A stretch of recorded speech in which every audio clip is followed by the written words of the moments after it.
Oh well, I'm on a roll. I already created 2 videos in one day, which is not common. Uh, Here I am about to create my third video. Okay, well, let's get that lighting. There you go, that angle's better. Come on, fly. I'm in my garage. Anyway, so what is this third video about? Everybody's making fun now. Um, I don't know. Should it be funny? Should it be meme oriented? Should we be worried? It's a combination of everything. The Alabama boat ramp fail, I guess. That's what they call it in the internet. It's quite distressing. So what happened here? If some of you guys just like watching or getting on the internet and watching this bias news programs that caters to your political opinion, you probably didn't get it. So let me kind of fill you in. What was it? Saturday afternoon in the. Now I'm not familiar with Montgomery, Alabama, but I kind of am now after 3 days, 4 days of Googling exactly what that locale and what it means to the local population is. So there was this riverboat that uses a particular pier, dock, wharf, or however you call it. The Navy, we call it pier.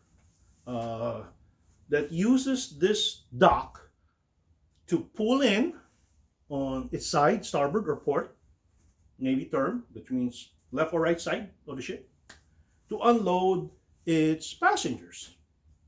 Well, unfortunately, there was this pontoon boat, whether it was being rented or owned by a family or a group of families, that had been sitting there for about 40 minutes.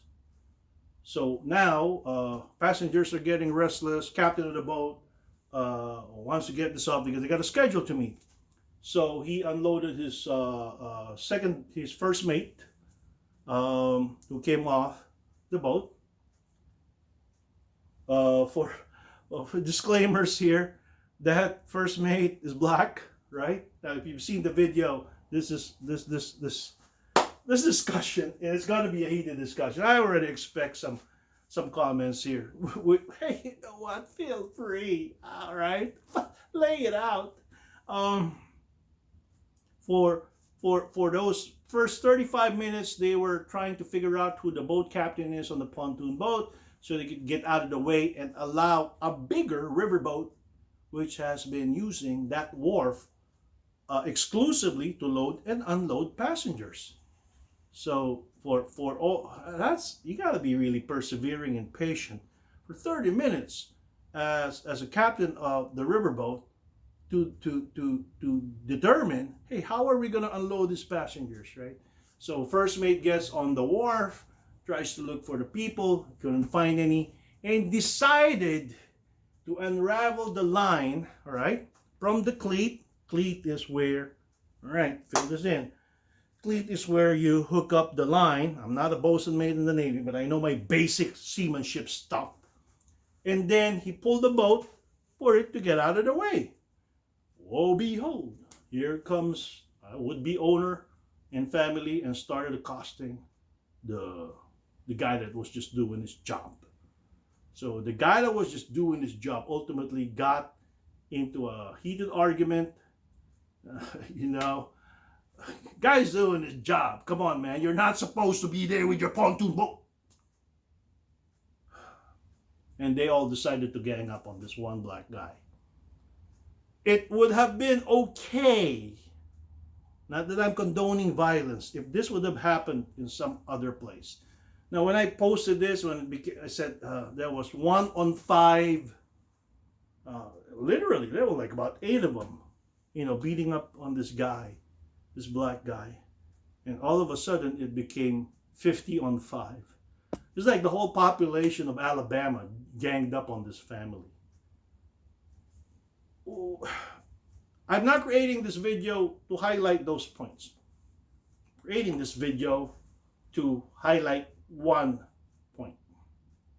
You have to understand what Montgomery, Alabama stands for.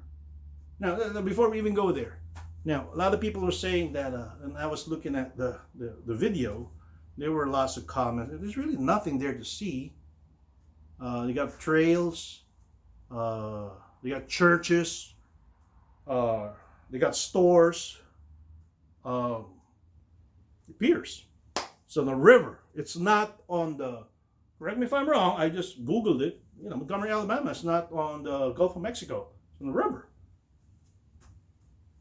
But 200 years ago, that same wharf, as far as what I've read, was the center of the slavery trade.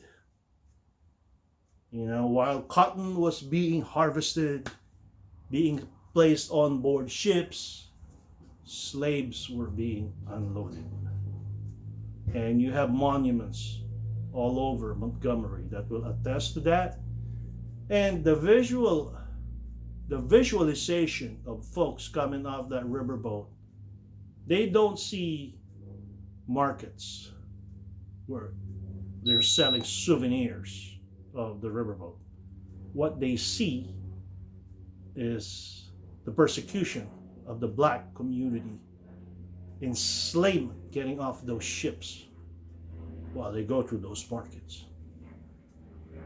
So you tell me,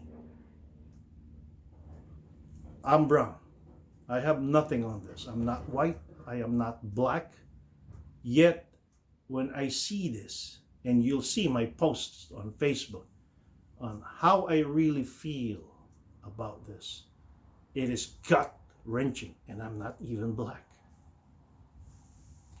Right?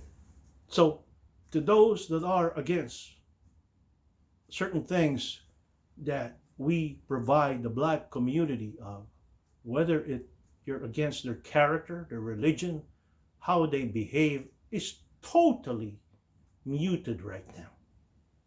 Because you know why? If you were never black, you wouldn't know what slavery is. So when people had a notion of creating comments that, was black and white and stuff like that, if that happened in Maine, no big deal. It happened in Montgomery, Alabama. That's like less than an hour away from Selma, right? Booker T. Washington would be up in his grave right now.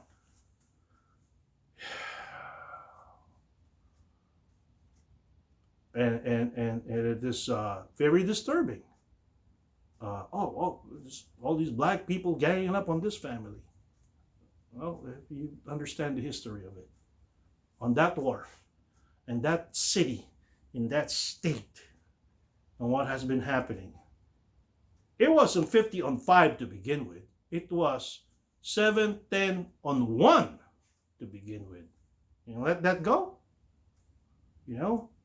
So think about it, right? I'm not condoning violence. It was disturbing for me too. But yet, what happened to respect?